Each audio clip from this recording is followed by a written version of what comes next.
little circly thing he's going, and we're live, everybody. Hi. Quickly, for those of you just tuning in on either YouTube or Twitter or Facebook or whatever medium you're on, start a watch party. Share this out. Let people know we've got updates on South America. And then we're going to talk about like all the different communities' responses. I want everybody to know that I have so many people to thank, and I don't know if I should thank all of them publicly because they may not want you to know that they talked to me. But I will tell you that I did spend the last couple of days really talking to a lot of leaders and a lot of community people and a lot of just regular working class people who are dealing with COVID and watching very carefully the responses of their community. New Jersey Revolution Radio exposed a non-emergency line being manned by the police for some reason. And what happens when you put the police in charge of something? Well, we'll talk about all that and just more. I'm going to start the music. I'm going to introduce Diane Moxley, and we're going to start it with New Jersey Revolution Radio Live. I see you tuning in now. Share us out. The show's starting in just about 10, 15 seconds. Here we go.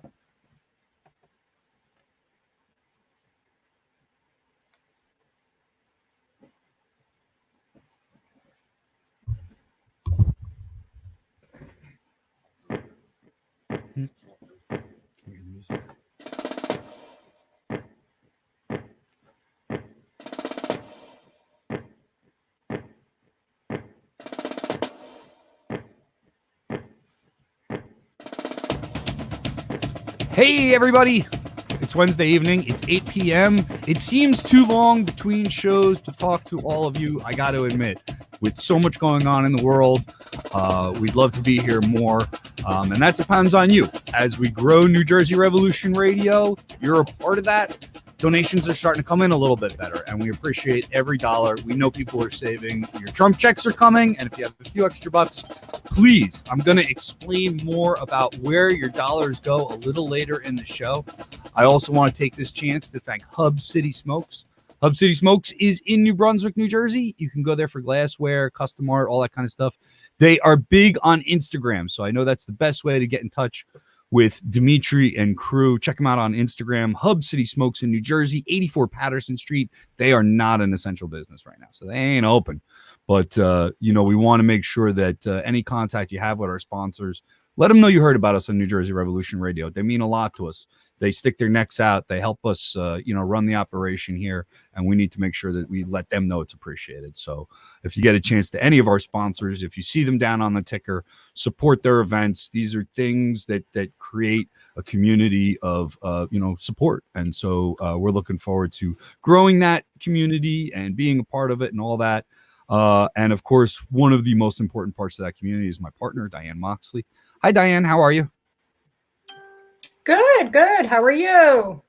Okay, hanging in there. Saw my mom and dad today. Did a safe visit. My parents are a little, they're in risk groups for several reasons, but they had an old TV that they Lysoled and left out for me. So I sat on the front porch through the glass door and I talked to them for a little while. It was nice to see my mom and dad again. Oh, how are they holding up? They're holding up okay. Yeah, they're pretty well adjusted to it. My dad's been retired for a long time, but he misses his golf games. And like everybody else, they're missing stuff. We're missing stuff. But they're in the digital world, and my mom had her book club online, and I lent her our Zoom room here at New Jersey Revolution Radio. Was borrowed for my mom's book club to have tea. And, they're making the most out of it like everybody else. My dad, who's a big NASCAR fan, is now watching video game NASCAR. I guess they're playing video game NASCAR in place of old NASCAR. I'm not a NASCAR fan, so I don't know. Oh, great. Yeah, we have to adapt, but it's important to still figure out how to keep our routines and socialize, even if it's virtual, right? It is. Now, do you remember back, you organized with 15 Now a little bit. We did some Zoom room and Google group room meetings back in the day. You were on some of those calls, right? I believe I was, because I was, I guess, what was that in, was it 2014, 2015, right? Yeah, somewhere back there. And I used to do something to open those meetings, and I wanted to do it here real quick today because we used to do this. And I took this from union meetings, and many organizations take a minute to say a Pledge of Allegiance or whatever. But we would take a moment of silence before every meeting and just take a minute to think about the fallen workers, people who died on the job, people who sacrificed their life for labor and various other causes. And I do think it's appropriate. I wanted to, we want to have a little fun on this show. No doubt that New Jersey Revolution Radio tries to make it a little bit of fun. I take the attitude that activism should be a little bit of fun. You have to enjoy this because it can be very stressful. You're trying to do serious things. But, this topic and all that, I wanted to just maybe take just a quick moment of silence and remember that we are losing workers by the day. We're losing family by the loved ones. There's some encouraging news out there. I'm not going to be all down today. I'm going to talk about positive stuff. I promise y'all it ain't going to be all about beating up cops. But I do want to take just a moment of silence with me, Diane, to remember the people that we've lost over the last few weeks to this tragedy. Yes, and I think we're over 1,000 in New Jersey. Do you know what the last number was? Was it 1,000? 1,400 or even more than that? I don't know. That's a lot. I'll be pulling up later, but let's do a moment of silence and then we'll get started with the show. How's that sound? Okay. All right, so here we go. Just if you're home, bow your head, say a prayer, meditate, do whatever you'd like to do. But let's just take a moment to remember everybody we've lost over the last few weeks of this horrible disease.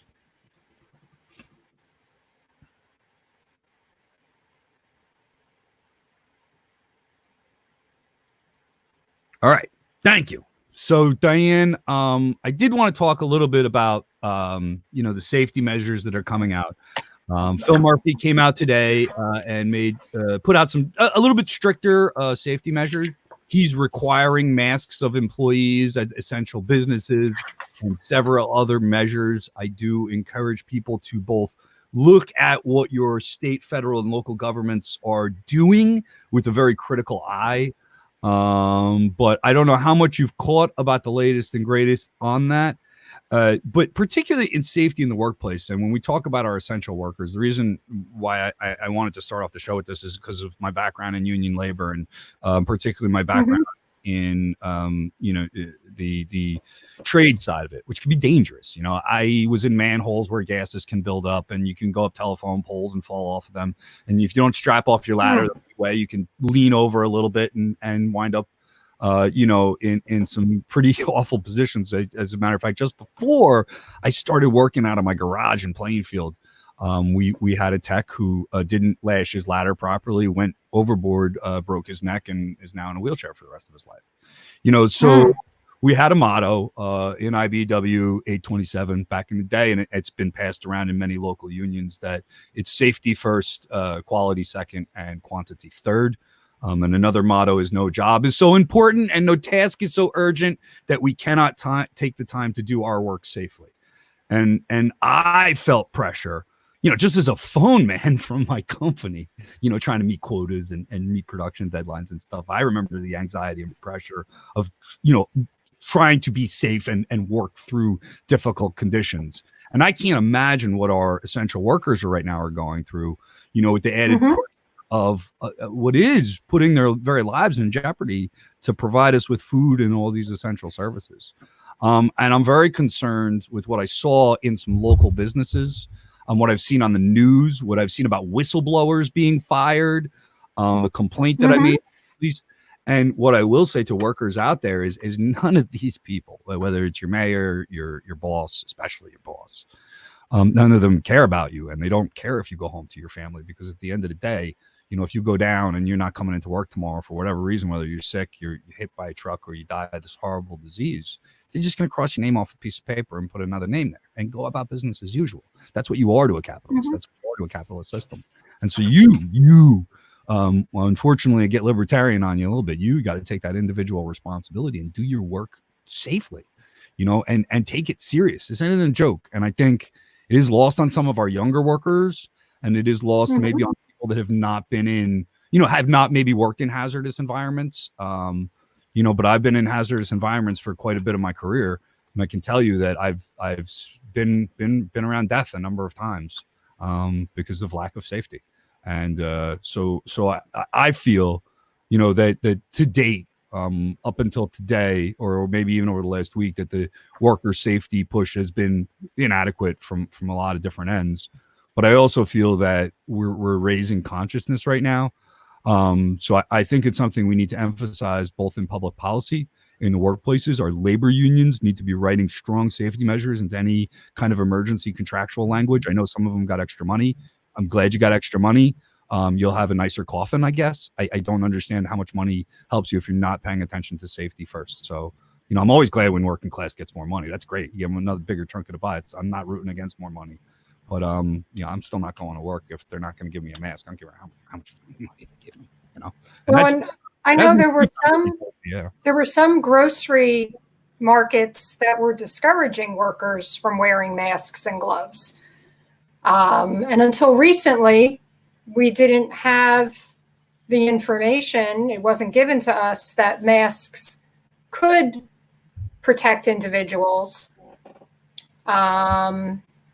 I think a big problem we have is that this is so new and it is very contagious, and it's not just an ordinary cold flu. It is something that is very different, very dangerous. I believe, I lost the number, but there's a stat out there, today's figures. There are over 1,000 people in New Jersey right now on ventilators that are COVID-19 positive. Yeah. And that's it. We want to give all hope and sending as much prayers and well wishes to the people that are in critical care and on ventilators right now. But that's not a position you want to be in. So this is not a cold flu. This is a mutated virus that has its own set of circumstances that make it very unique and very different. You have stats for us. Of course I have stats for you. Everybody thinks I'm just sitting here playing around and fidgeting. Yep. No, I said 1,400 deaths. And looking up stats. Yep. So we're at 1,500 deaths in New Jersey. That's an insane number of people. I mean, to anybody to minimize it, that's just so much death already. And we're really, no matter what, even if we've cut the trend lines down a little bit, and I don't know what to make of these stats. We discussed that a little bit before the show. That's still to lose 1,500 people. And that's by any imagination, any expert will tell you that's underestimated. That's not as many people that died. And in New York, they're estimating it could be over 2,000 people that died at home of this with having gone to the hospital, never been diagnosed. I've heard some conspiracy theory. We'll get that more later, but like that these numbers aren't real. Because, but we should focus on the workers. Yeah, any credible source right now is telling me that these numbers are at best underinflated because just the testing and all that. I mean, it's just the hardest thing to get past.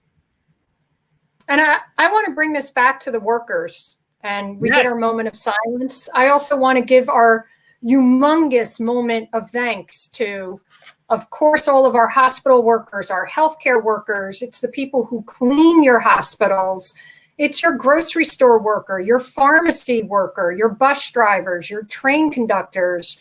I just saw on the train line, I traveled regularly for 14 years.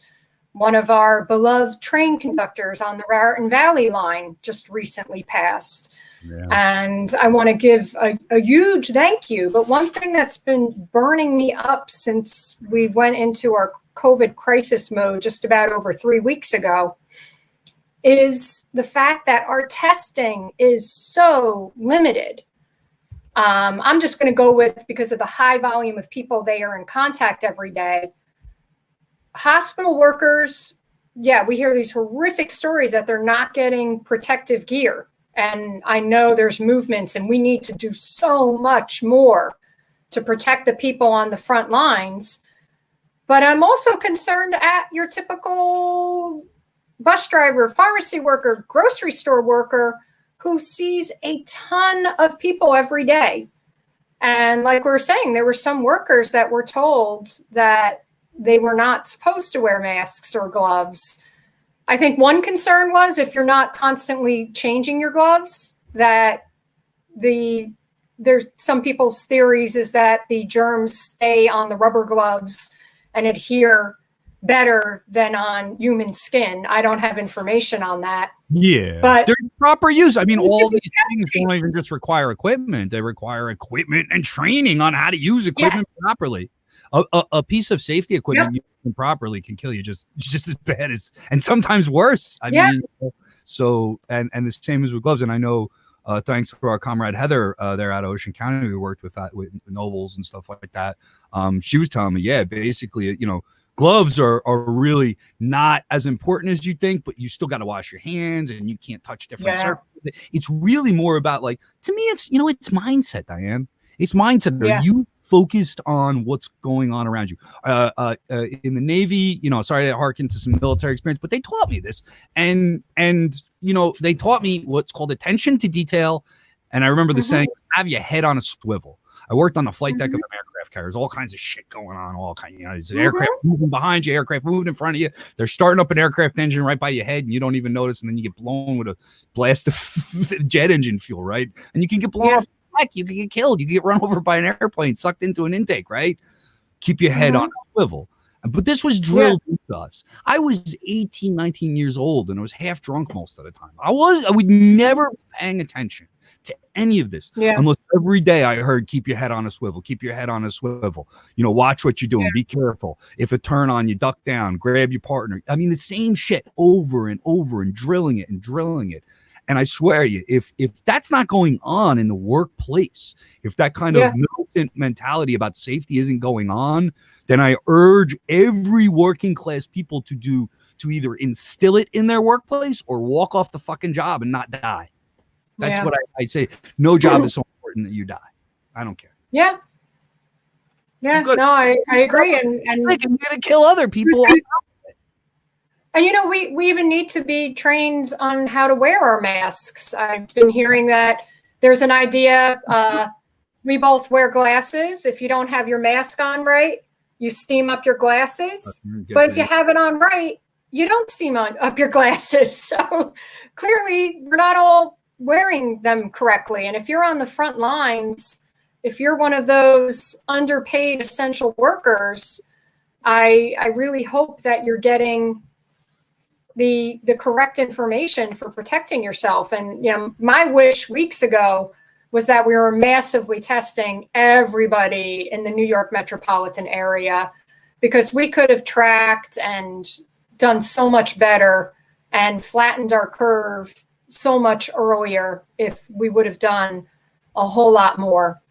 Some of you might have seen, I did my little rant the other day about the January 24th meeting. A lot of people just use that January 24th as a briefing that Trump had. The entire Senate was invited to that meeting, and only 14 senators went, in which the potential for a pandemic was going to be talked about. It was specifically the coronavirus. And I'm even having a hard time finding out which senators were present. It was only 14. Why wasn't somebody on June 24th sounding the alarm and rushed adequate testing? And we could talk about that in the other segment, because I have other testing issues to talk about as well. We would definitely will. We're gonna hop off of COVID and stuff right now, because in the midst of this disaster, and trust me, everybody, we're gonna get to a discussion, really, really important discussion, coming on about the good and the bad, and food deliveries and cops being dickwads and all that. But for just a minute, we need to take a break from COVID, because something else really important happening apparently. So here's what I think. I think that Donald Trump saw Nicolas Maduro dealing drugs on a street corner somewhere. And that's what happened, right? Apparently, for those of you that are not aware, if you want good drugs, just message Nicolas Maduro on Instagram. And that's all you gotta do. He's got some good, what is he selling? Weed and maybe some heroin, mushroom, marijuana. It's probably cocaine charges. I mean, look, Chris, what the fuck? Nicolas Maduro. I just rambled on in vague book live. Can you clarify what it is the fuck I just said? Because I don't think anybody understood that but you and me. Yeah. So Nicolas Maduro, he's a drug dealer now. I don't know if he was a drug dealer last year or the year before that, But, Venezuela. Oh, Tom Violet. Hey, Tom, thanks for signing on. Hey, Tom. Yeah, Venezuela is next to Colombia, and there's a lot of Latinos there. So, something drugs. In a nutshell, Trump has absolutely failed in his response with COVID-19. So he's always looking for distraction. So, I'll talk about conspiracy theories later. So first was the Chinese virus. Let's call it the Chinese virus. And people are going to call me a racist. And as long as they're calling me a racist, they're not calling me a failure. Okay. He stopped doing that after week. So now the latest attempt to oust Maduro in Venezuela is to accuse him and his administration of dealing drugs. So I think they confused Nicolas Maduro with the CIA. That's all I think. Well, they probably confused him with Colombia, which is actually our ally. So Colombia is where the drugs are primarily coming from. But of course, they're our ally. We don't say anything, right?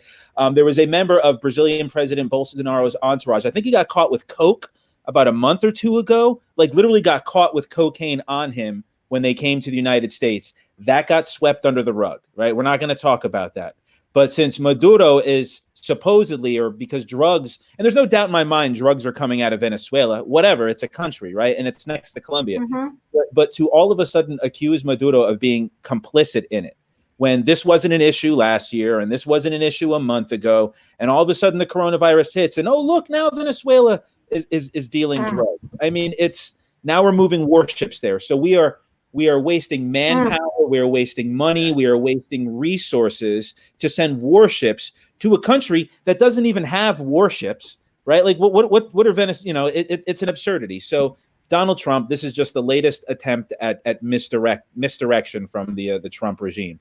Look, if Venezuelans are dealing drugs, it's because they're poor, because their country is being economically blockaded. Right. We have created such a crappy situation in that country that people have to resort to dealing drugs, and we're going to accuse them of it. And we're going to just say, hey, it's Maduro because we don't like him. It's just more lies, more nonsense coming out of the Trump administration. I mean, it's the worst president at the worst possible time. Yeah.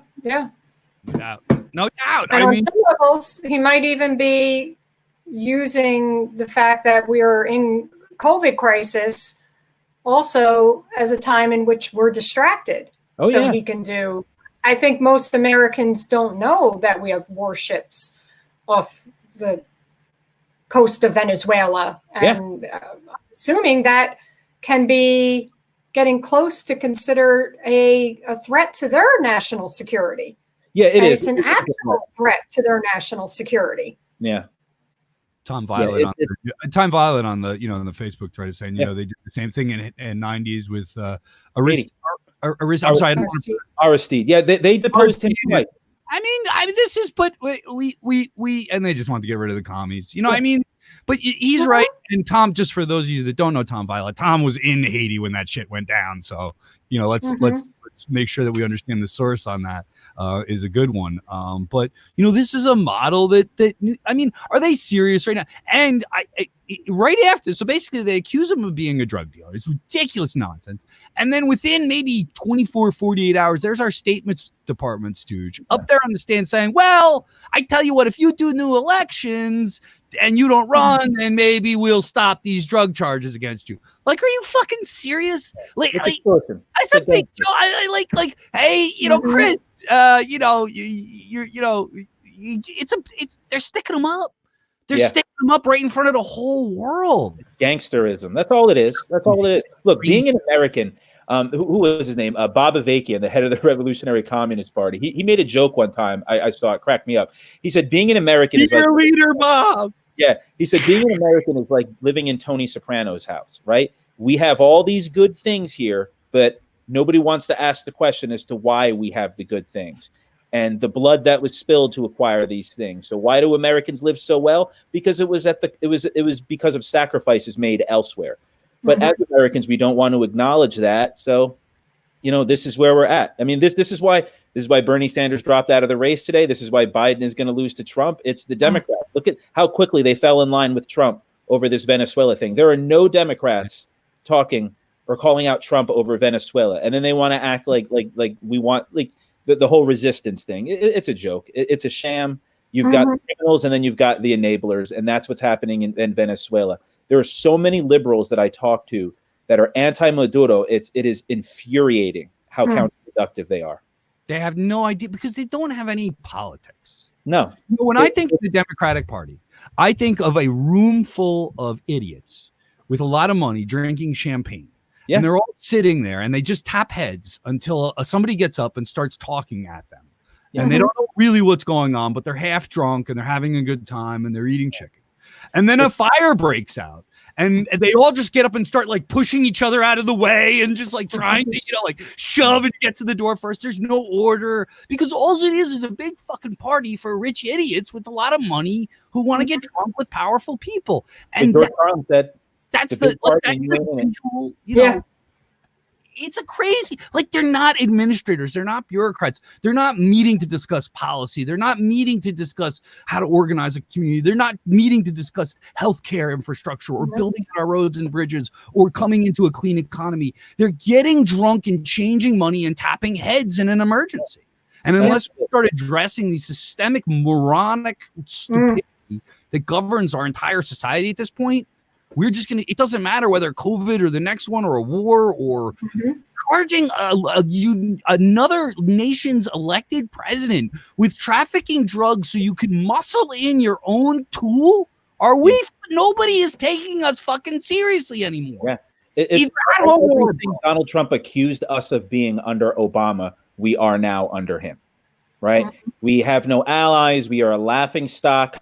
It's an absolute disaster and embarrassment in dealing with this pandemic.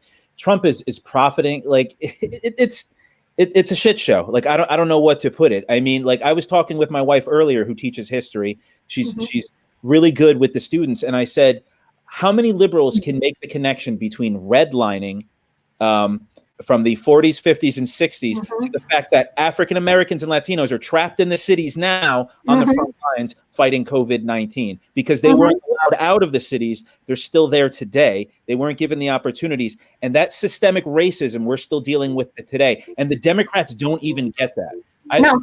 I have been flooded with text messages and Facebook messages about Bernie. I'm like, you people are looking at the horizon and you can't see beyond that. Yeah. Heather's favorite music is on. So I'll pop her into the studio real quick because she's gonna. Hi, Heather Warburton. How are you down there? Hey, everyone. Staying safe down there, comrade? Yeah, it's not hitting quite as hard down in South Jersey as it is up by you guys, but still taking all the precautions. Definitely. Everybody should. So thank you very much. Tonight's show is brought to you by Hub City Smokes, 84 Patterson Street in New Brunswick, New Jersey. Glass, custom glass. Dimitri makes his own glass. He ain't ordering off the websites and just retelling. He's an artist, and what he does is beautiful. They're not an essential business. They're not open right now. I know they do some stuff through Instagram. I'm not really sure how these businesses are allowed to operate or what you can do. So, but at least throw them some support on Instagram and see how they're doing. I know Dimitri does some other businesses too around town. So check him out. He's a great guy. Hub City Smokes, 84 Patterson Street. They are our main sponsors for this evening. We also want to give a little mention to the National New Jersey, let's start that over again. The New Jersey Abortion Access Fund. They have a 2020 virtual fundathon going on right now.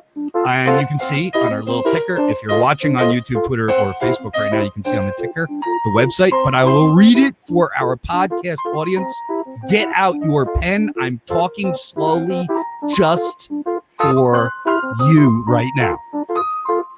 www.fundaaf.org/NJAAF_fundathon. One more time, https://fund.NNAF.org/NJAAF_fundathon. All right, got through that. Now, Heather, you know about the Cherry Hill Women's Center, right? How's Roxanne doing over there? Yeah, I mean, they still have protesters showing up outside of their clinics, not following, safety guidelines. They're not wearing masks. They're still showing up and protesting outside of there. So it's Wow. ridiculous, but they're still doing good work over there. They're one of the frontline abortion providers in New Jersey. They're one of the only ones that provide third trimester abortions. That's all they do at the Cherry Hill Women's Center is provide abortions. So they're one of our warriors here for women's rights. Horror stories going on around the country about abortion access and women's health care and just healthcare in general. They're closing down in many states. They're closing down, saying they're not essential services. Yeah. That they, for some reason, they could hurt the hospital or drain resources. Abortions are not performed in hospitals, and there is no drain on resources. And these are life. I said this last week. I'm going to say it every week. These are life-saving services. Women need them to be healthy and to live through this crisis. And it is a disgrace that politicians are seizing on this advantage. So we really, really ask you one more time to give that website out. It is, now that the music stopped, it'll be very clear. All right. https://fund.NNAF.org/NJAAF_fundathon. And if you need that link and you see it scrolling on the bottom of our screen while we move to our panel here. So I talked about Hub City Smokes, right? I talked about that. And of course, you can donate to New Jersey Revolution Radio. I will talk more about that after our panel run by Diane Moxley on what's going on around New Jersey. I did a lot of study on this, so I wanted to let my partner know I got a lot of stuff because I really literally probably for at least the last 48 hours and going back even a little before that, I've done a lot of phone calling around the state. I said it before the show. I want to thank everybody that got back to me, that reached out to me, including my own city council person here in town regarding the incident when I called the non-emergency line and got a dickhead cop instead. Look, it's so, but I think, all in all, I want to be able to recognize that we've all had anxiety. We're all in a place that we've never been before. And I think we should just all be trying our best. And I will start off by those of you that don't know, I call this non-emergency line. I called them before and I just talked to a dispatcher or somebody. They didn't really identify themselves. And I always record every interaction I have with the police. And if you're not, it wasn't a gotcha call. I just happen to do this every time I interact with the police. I record it. It's smart. So I wind up talking after the dispatcher was kind of unhelpful, although I just credit that with her not being trained. And that's what I looked at. I get an officer on the phone who basically just kind of was like, okay, I'm not doing nothing for you, and hung up on me very rudely. I did tell him to go fuck himself. I was asked to apologize for telling him to go fuck himself. We're told I can't. I'm sorry. I was told I can't say that he can go fuck himself. I'll be adamant that I can tell him to go fuck himself. But I want to thank Councilman Corey Spiller, who's my councilman here in my part of Woodbridge. He did reach out to me. I did try messaging him, and I didn't have any other contacts, and it was the weekend. I acted with urgency. I put the video up on YouTube to rattle people, to get them to understand what's going on in the shops and the stores. I saw a problem in my community, and I am blessed and really fortunate to have so many comrades that have helped me build a media network that I was able to get this out quickly and get a response quicker. And that's how I decided to act as an activist, as media, as a community member that was really worried about people not behaving as I talked about earlier in the show, using safety in the workplace, something I know a lot about. And rather than be heard, I was ignored and very rude. The follow-up on that was a little more productive. And I will be posting, Councilman Spillar sent me the links and what the town is, and we'll get more into what towns are doing here in a minute. But I do want to say that, not going to repost the video. I'm not going to play the video again. I'm going to leave it up as a warning to other townships that this is just not how you behave when people call in and have legitimate health concerns. There should be some kind of access to power right now that is not shut down for the weekend. Councilman Spillar defended the township. He defended the police department. He did say that his town health department officials are working around the clock right now. They are visiting businesses. I have seen masks go on. I have seen this result directly in my town. So I'm not here to beat up people that are out there trying their best, despite very difficult circumstances. But there was an incident right there that needed to be highlighted, is just how not to behave. I will cap off by saying, as I stated, I was in the military. I was in several states. We are drilled for these things. I was drilled for if the boat would sink. I was drilled for if we get hit by missiles. I was drilled for medical emergencies, fires, nuclear accidents, because I was on a nuclear aircraft carrier. I was 18 years old. If you just put me on a boat and lit off a nuclear reactor, I would just run off the ship and die.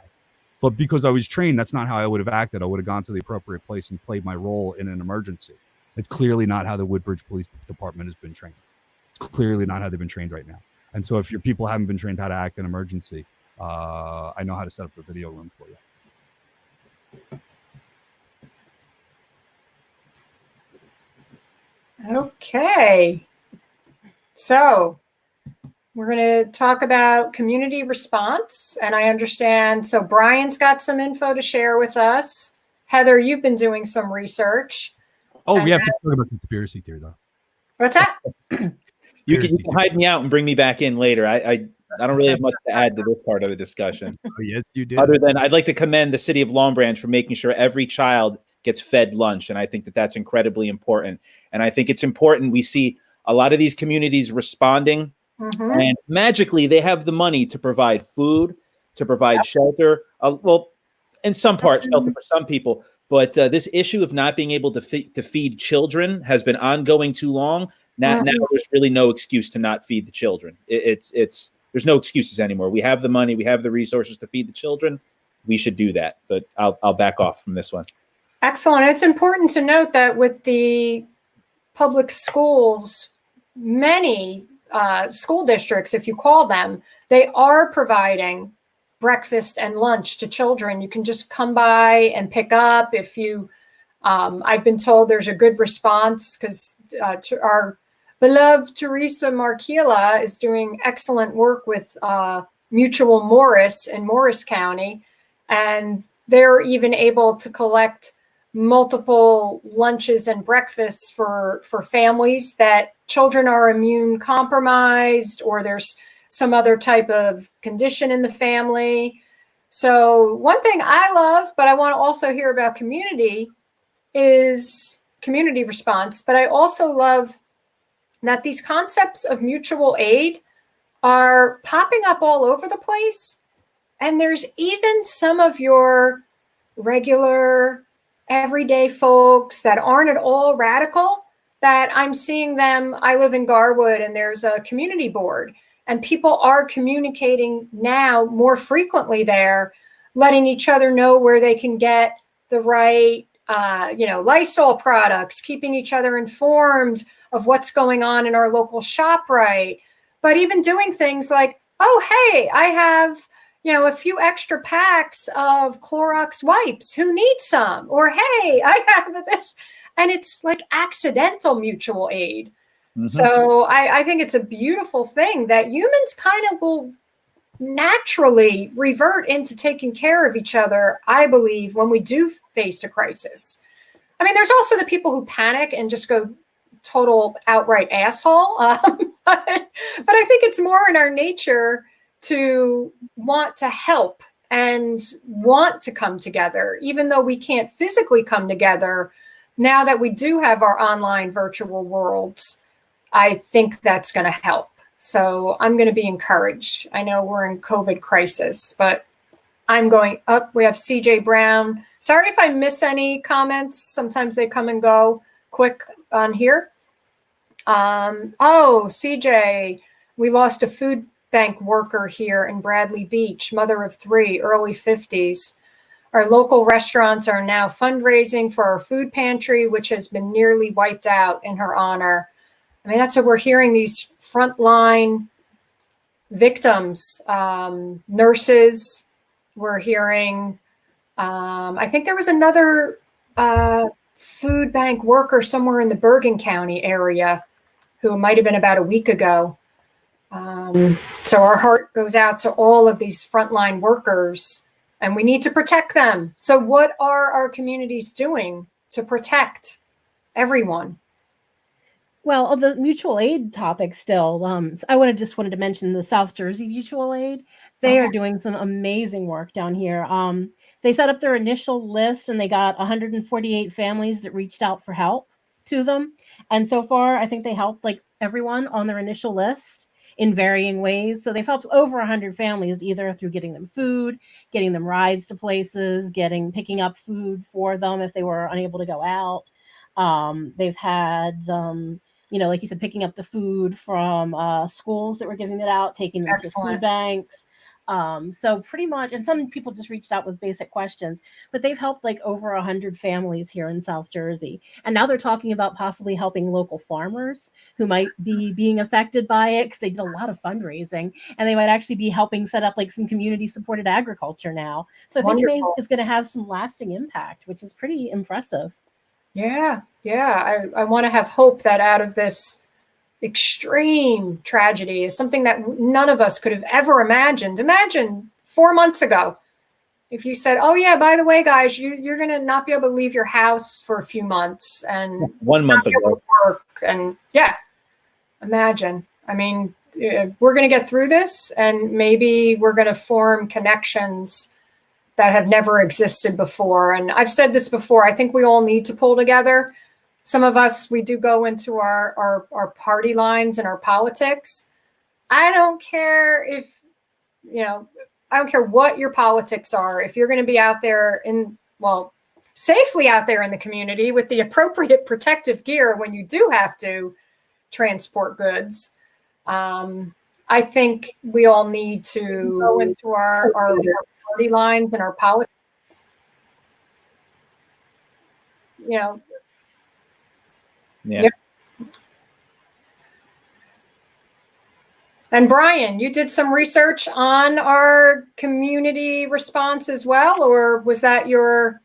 Yeah, I mean, I looked around the state, and I want to go, and I got into it. I did already beat up my own town a little bit, but I do, of course, I did see that there's some Meals on Wheels programs going to seniors.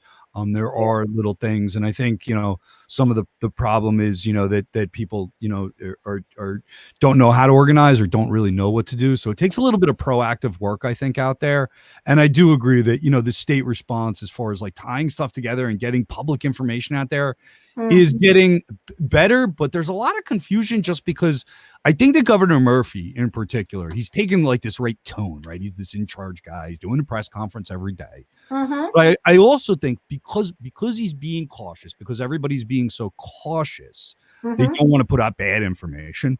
But the science is new on this. They're really, when I talk to Lori, of course, I called Lori Endicott Thomas about this. The science is so absolutely brand new on this that they're doing their best to put out stuff without putting out, conspiracy theory or that vitamin C can cure this. Like we need to make sure that the information, and I feel that pressure, Diane, and we talked a little bit about this. I feel that pressure as media, as just in the little YouTube show that we do. I feel that pressure if I don't want to say something that somebody takes the wrong way. Somebody goes out there and does something dumb because of either I said something uninformed or whatever, and it winds up affecting somebody's health. So I think that kind of mentality has kept them from putting out stuff to scare people, and like everybody's on this tightrope when you're in the public eye. Yeah. But that is translated into this like very weak network response throughout the political scene in New Jersey. And that's where I think like the problem I had here in Woodbridge was the same, when I called around though, I'll tell you one of the things I saw, I'll give a positive. So I'll give a positive though. Newark, Ras Baraka, where this thing is going to be bad and it's on its way up. And I hope that we flatten the curve. But he has gotten very, very strict on cracking down. The community is one that there's a lot of outdoors activities with the community. Everybody's been down Broad Street in Newark. Newark, for those of you that aren't too familiar, they might be listening from another place, is our little New York City. It's not as big, but it is the most populated city in New Jersey. It is a hub of transportation. There's an airport there. It's our version of a big city. It's New Jersey's big city. And with that, with that power being the mayor of that city comes great responsibility. And while I have a lot of criticisms and I pray for that community, and I do hope that the hospital system there is ready for serious intake. They've closed hospitals there over the past few years and there's serious concerns. His messaging was positive. His messaging was one that was encouraging, and he was calling out block by block. We know you're hanging out on this corner. We know you're hanging out in front of this shop. Y'all break it up. You all get out of there. Go home. You got to care about your families. The way he was delivering the message was one that communicated to me as a working class person. It was entertaining. It was spirited, and it was one that characterized it as something that we need to do if we love each other. He also, in his dialogue, pumped up, ways you can take in art and music and the Newark scene, which I'm so lucky to live close to Newark and be able to pop in and out of there in a few minutes. It's right down the road, literally. Is something I've enjoyed for since I was a child. My great grandmother, we used to go there for Christmas when I was a kid. So I've always loved Newark, even though I've never resided there. And I've always encouraged people to take in the art out of Newark. It's just amazingly beautiful culture. Diane, you've been there as well. So that culture is online now. And I'll tell you that, listen, one of these things where I'm going to put politics aside. I've heard Ross say some dumb shit, man. He's buddying up with Joe D. And I don't know what the fuck happened to our revolutionary city council person that everybody used to love at times. But watching his live stream today, it was uplifting. And I do credit him for bringing the art into it and recognizing the stress of being isolated for some people and recognizing that you need some release. You need to have some social activity.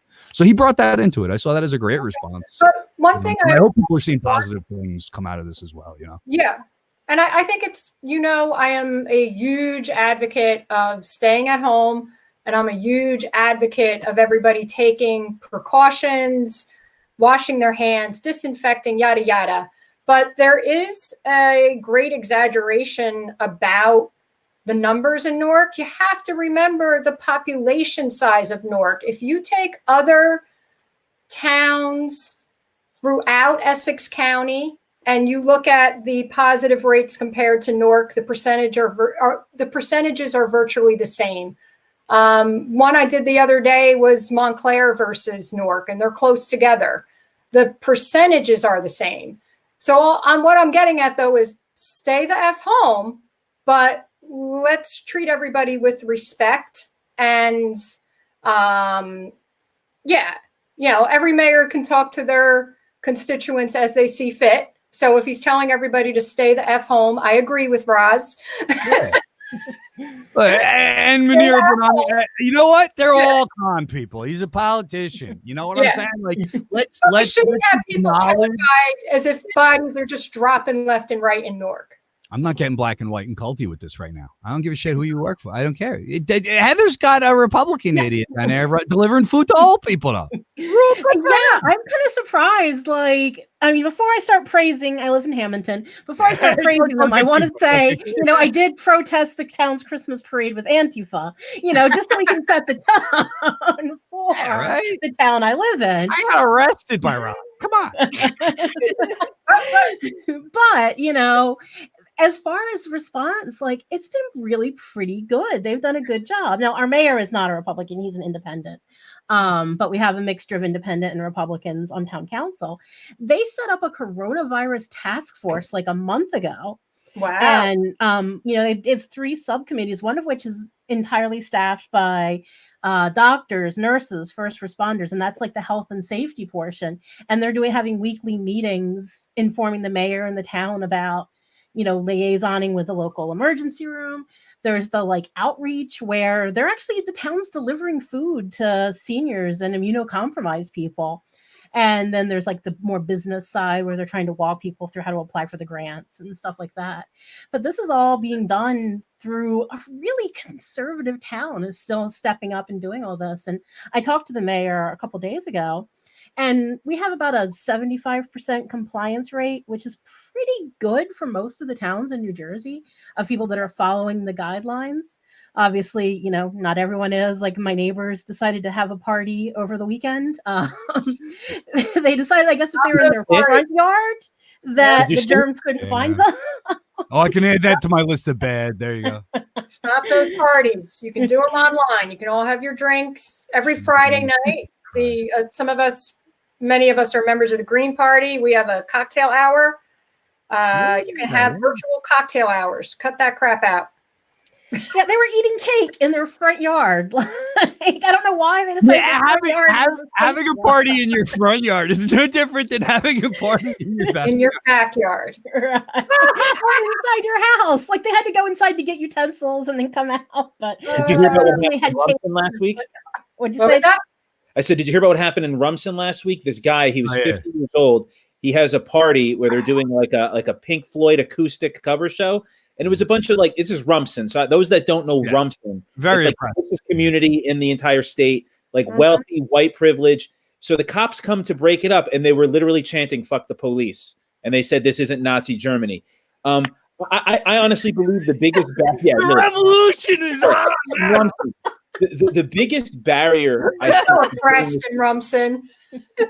it's the white privilege, the obliviousness, the Americanism, this inability to understand that they live in a false reality and that this virus is going to bite them in the ass. But for me, the positive is all these former institutions that Americans had faith in, bootstraps, doing it by yourself, blowing away big government. We see the necessity for big government. We see the necessity for mutual aid. We see bootstraps being a joke.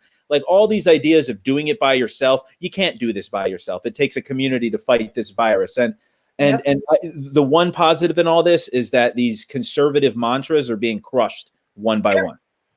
Yep. And Christian, you were going to touch on some of the conspiracy theories. So we need a community response to crushing the conspiracy theories. Yeah, so there's so many. I don't think I'll ever be able to get to them all. And the one that I think was Heather, you and Heather and Diane, the two of you, brought up to me about 90 minutes ago was this film your hospital thing. I hadn't heard. I kind of heard about that and I forgot about it. Yeah, so these are all Trumpers. This is a Trumper thing. So basically, what it is Trumpers, because they're still in the mindset of downplaying the virus, are going to hospitals.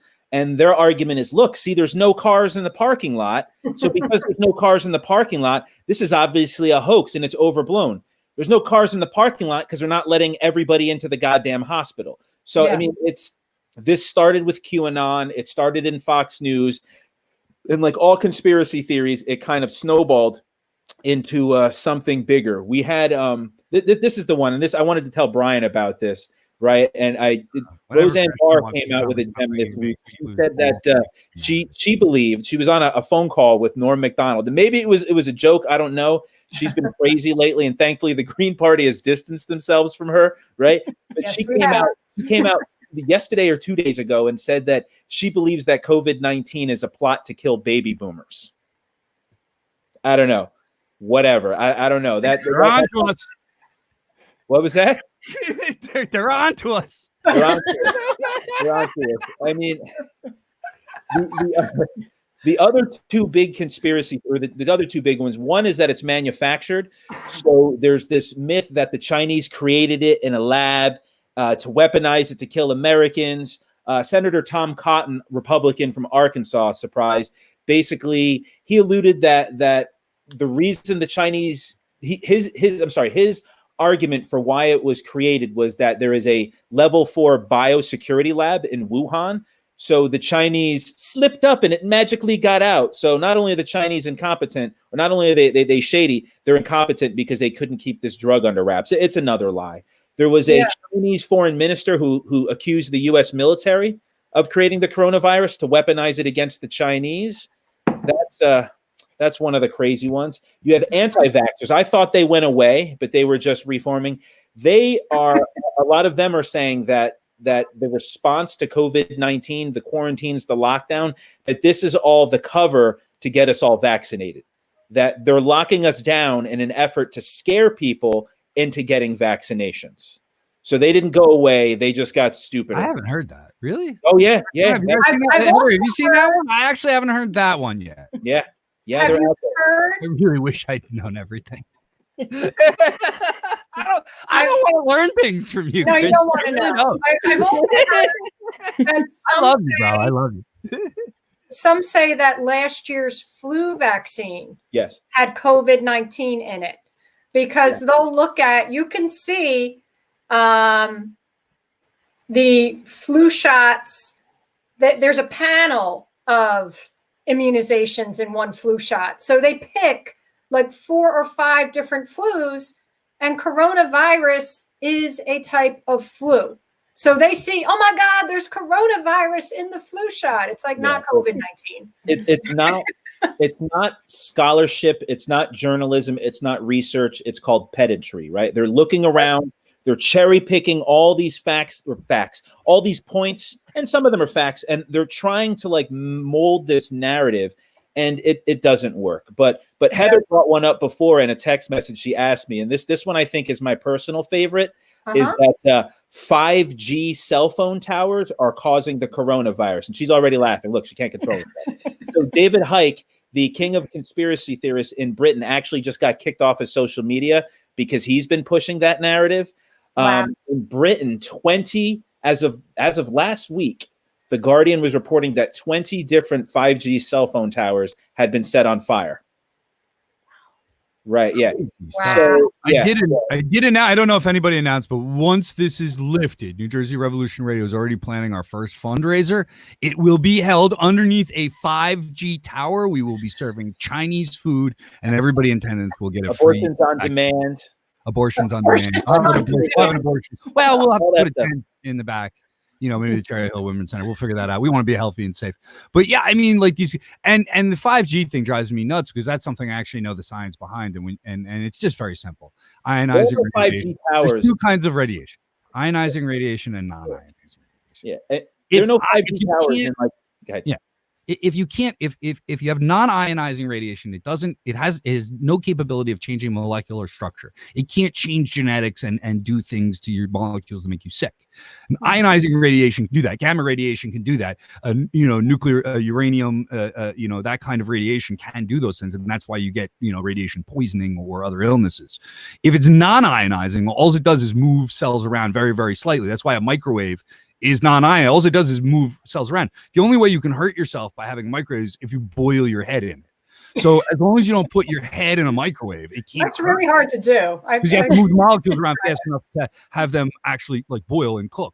It doesn't have to change. So it's very simple. And 5G and all these technologies are non-ionizing radiation. They have zero health effects. Zero. They just can't. They're not capable of doing it scientifically. Like, again, so my advice to all of you is just be safe. Get your news and your stuff from credible sources. And Christian, I know there's more to this stuff. I love to hear go on, man. But I do. I'm just teasing a little bit, but it's educational out there to know that. Look, talk to an expert, talk to somebody, and there's like this immediate distrust. Like, I countered somebody online, and immediately, like, I'm in bed with the pharmaceutical companies. Are you nuts? I worked for the phone company for a while. That's how it works. I know this shit. Everybody in the phone company knows it because it's common goddamn sense to people in a trade. Yeah. But so people that don't know. I'm a tool of the communications industry. I got fired for them for being part of a wildcat strike. I'm not their best fucking person in the world. All right. Yeah. I got called a tool or a paid influencer from the pharmaceutical industry. And people who know my history, I am like every doctor's worst nightmare because I actually try really hard to not be on medications. I'm not somebody who believes that you should never take medications, but I am somebody who believes you should do diet and exercise first. And then what conditions you have that cannot be helped by diet and exercise, then you go on to medication. So I really laugh when people think I'm pro pharmacy. Like, you should talk to my doctors. Just blow people off. I mean, people look, there are no 5G towers in some of the poorest places in the world, right? But it's a lack of thought. It's people that don't know, just talking. And then unfortunately, we have a president who has done everything in his power to make this situation worse, right? Spreading misinformation. When he called it the Chinese virus, right? He did that knowing that there would be violence against Asian Americans, right? I got a report from one of my sister's friends, Korean. The mother works at, I think, the commissary on a military base. She's Korean, and some soldier made a smart-ass comment to her about, I guess I better stay away from you, right? I mean, my wife and I are upset. Like, all of our local Chinese restaurants are closed. Like, it's bad. I mean, the racism. I mean, I could go back. I could talk about the history. People are afraid of radios. People think cell phones still cause cancer, right? The reaction to pandemic has always been xenophobia, and it's always been bigotry, right? When it was the plagues in Europe, they blamed the Jews. When it was typhoid during World War II, they blamed the Jews. And right-wing governments will use the fear of the coronavirus, and they're doing it in Eastern Europe now, and they're doing it in Texas with the abortion ban that they passed yesterday. Yeah. And Diane brought this up. Naomi Klein wrote The Economic Shock Doctrine, right? When things are screwy in a country, And while people are confused and not paying attention, through the back door, there's all kinds of bad legislation. And that's what happened. It's called the shock doctrine. You could look it up. I just wanted to throw that tidbit in there because you made that excellent point. But I mean, conspiracy theories are terrifying and they're innumerable. And I think there's a place to talk about vitamins, and there's a place to talk about eating right and diet and exercise and all that stuff. I mean, listen, your doctor will tell you to do those things too. Now's not the time to highlight it as a cure for a deadly virus that's killed 1,500 of our fellow New Jersey residents and thousands more across the globe. So save that shit right now. All right, save that shit right now. Let's focus on a priority, which is saving our neighbors from this deadly virus. We got to wrap it up soon with your partner. And everybody get their plugs in. Let's do it to it. Well, I'm going to plug our Friday evening green cocktail hour. So everybody see on I believe it's the Facebook live stream. You can contact Tom Violet if you'd like to be added to the list. I might even partake and have a cocktail this Friday. I haven't had a cocktail in like probably 5 or 6 weeks. Anybody else have any things you'd like to do? I'll go Monday, Wine, Women, and Revolution. I'm going to be publishing an interview with the Audible Anarchists. They have a YouTube channel where they're reading great works of anarchist theory and history. And they've been doing it for a couple years now. So I have an interview with them all about their project. And then coming up the last Friday of the month, it's coming on our third month, me and Jeremy will be having where we read some sort of communist or socialist theory, have a little discussion. For this month, we're reading Einstein's Why Socialism. So if anyone wants to read along with us, it's a live show. You can join in and read it and comment on it along with us. So that's the last Friday of the month at 5 p.m. live on New Jersey Revolution Radio. And I think that's all the plugs I have right now. Excellent. Okay, so I am Christian Perez. I am the host of Modernity and Absurdity. It's a podcast that I really don't work on. But, I kind of touched got a bug in me over this conspiracy theory thing. So I'm currently working on a new episode that I hope to have out soon, and I hope you guys can help me plug. Look me up on Stitcher, SoundCloud, all that stuff, Modernity and Absurdity. Anybody that wants to email me can do so. PerezPodcast@gmail.com. I've been on Heather's show. I've been on Diane's show a few times. Look me up. I'm glad to be a part of the team. Yeah. Thanks a lot. Before Brian jumps in, I'm going to jump in one more time. I'm going to ask people to go search for local mutual aid organizations. We have a newly formed Union County Mutual Aid, and we've started with a fundraiser for the Elizabeth Coalition to house the homeless because they had their annual gala canceled. So we're trying to help them make ends meet. So please look for Union County Mutual Aid and all of your other mutual aid groups locally. Sorry, Brian. No, it's okay. We're always messy on the closeout. We'll get it straight someday. We've only been doing this for 2 years. It's okay. But I did want to thank everybody that's been in contact. I feel like I've talked to the whole world in the last couple of weeks. I'm going to, with this post, if you look at www.njrevolutionradio.com, I'll be listing a bunch of links for localities and if there's community gardening or whatever you're involved in, whether it's community aid groups, townships doing stuff. I don't care. I'm throwing politics completely out the window because it's an emergency. We need to utilize everything in hand. It's called all hands on deck. That's what it's called. So as long as you're doing your part, and you know what, your part may just be staying the fuck at home. So do your part if that's your part. But, if there is ways that we can assist each other and do it safely, I encourage that. You can email us info@njrevolutionradio.com. You can message us through our website or our Facebook page or whatever. I mean, we're not hard to find, all right? But I do want to point out that some of these state employees, they're still coming to work. Governor Murphy, like I said, has done some of this good rhetoric, but immediately commissioners started reclassifying certain employees as essential when they're not really essential because they just want to have their little fiefdom in place through this crisis, all right? These things are intolerable, and we know about it, and we're keeping an eye on it. So if your workplace isn't safe and you work for anybody, whether it be a private, whether it's Amazon or whether it's a state position or whatever, you can get in touch with us, and we'll try to, we will not disclose your name. We'll keep you confidential as a media source. We want to make sure you're being treated right. And we've seen the way some whistleblowers, I didn't get to talk about the people that have been fired from Amazon and UPS and other organizations for speaking out about unsafe conditions. Our workers deserve better than lip service. And that means they need to, have protections, and we need to be able to protect them. They shouldn't be getting fired for pointing that out. New Jersey Revolution Radio is here for you. Also, we are putting together a lot more COVID media. Lori Endicott Thomas, I talk to her regularly. She informs me. She's informed you. We want to do more. We are right now in the process of looking for ways to fund more media around this crisis, and ways not just to, beat up people, but also ways to educate local communities and fill the gaps where the system is not filling the gaps. And we start out right here in an emergency, but we don't know where it's going to go. You can contribute at www.njrevolutionradio.com/donate, or you can become a Patreon. You can get early episodes of Wine, Women, and Revolution. You can get special videos of this show and more. And until next week, 8 p.m. Wednesday, Twitter, YouTube, or Facebook Live, I am Brian Powers, and I want to remind all of you that the police can quit their jobs. And this is Diane. My end tagline used to be that I will see you in the streets, but as we all know, I don't want to see you in the streets. I want to see you in your homes, on your video chats, because I care about our frontline workers. I care about our hospital workers, the people who clean the hospitals, your grocery store workers, your pharmacy workers. You're staying home for all of them. We have to stop the spread. Stay home. Yeah, absolutely.